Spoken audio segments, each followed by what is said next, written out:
പഹൽഗാം ഭീകരാക്രമണത്തിൽ ഗൂഢാലോചനയുണ്ടായിട്ടുണ്ടോ എന്ന് അന്വേഷിക്കണമെന്ന് വെൽഫെയർ പാർട്ടി സംസ്ഥാന അധ്യക്ഷൻ റസാഖ് പാലേരി. ഭീകരാക്രമണത്തിന്റെ പേരിൽ നാട്ടിൽ വിദ്വേഷം പ്രചരിപ്പിക്കാൻ ശ്രമിക്കരുതെന്നും അദ്ദേഹം പറഞ്ഞു.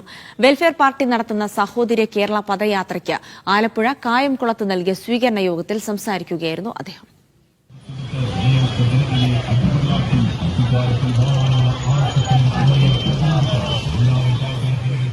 നാടിന്റെ നന്മയ്ക്ക് നമ്മൾ ഒന്നാകണമെന്ന തലക്കെട്ടിൽ നടക്കുന്ന സാഹോദര്യ കേരള പദയാത്രയെ ആലപ്പുഴ ജില്ലാ അതിർത്തിയായ കൃഷ്ണപുരത്ത് ജില്ലാ നേതാക്കൾ സ്വീകരിച്ചു.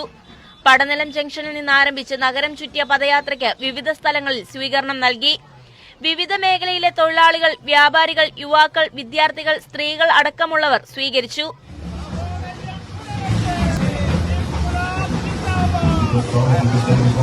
മേടമുക്കിൽ നടന്ന സ്വീകരണ യോഗത്തിൽ ജാഥ ക്യാപ്റ്റനെ 3 മണ്ഡലത്തിലെ ഭാരവാഹികളും യൂണിയൻ നേതാക്കളും ഹാരമണിയിച്ചു. പഹൽഗാം ഭീകരാക്രമണത്തിൽ സുരക്ഷാ വീഴ്ചയുണ്ടായിട്ടുണ്ടെങ്കിൽ കുറ്റമറ്റ അന്വേഷണം നടത്തി കണ്ടെത്തണം. നാട് നടുങ്ങി നിൽക്കുമ്പോഴും സങ്കുചിത താൽപര്യങ്ങൾ വളർത്തി ഭിന്നിപ്പ് സൃഷ്ടിക്കുന്നതിൽ നിന്ന് പാർട്ടികളും വ്യക്തികളും മാറി നിൽക്കണമെന്ന് റസാഖ് പാലേരി പറഞ്ഞു.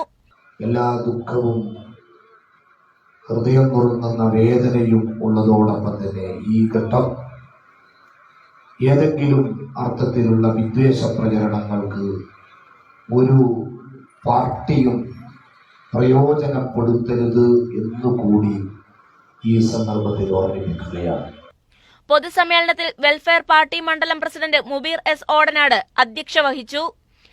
സംസ്ഥാന ജനറൽ സെക്രട്ടറി സുരേന്ദ്രൻ കരിപ്പുഴ സമ്മേളനം ഉദ്ഘാടനം ചെയ്തു. പദയാത്ര ഇന്ന് അമ്പലപ്പുഴ, അരൂർ മണ്ഡലങ്ങളിൽ പര്യടനം നടത്തും. മീഡിയ 1 ആലപ്പുഴ.